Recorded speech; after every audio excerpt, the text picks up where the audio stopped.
Assalamu alaikum aziz yurttaşlar.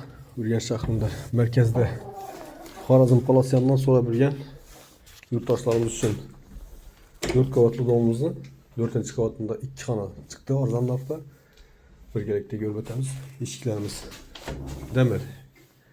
Yaxşı eşikten koyulgan. Bir yan tarafımız sanuzel, kuchnya, zal. Zalımız aboydan çıkan eken.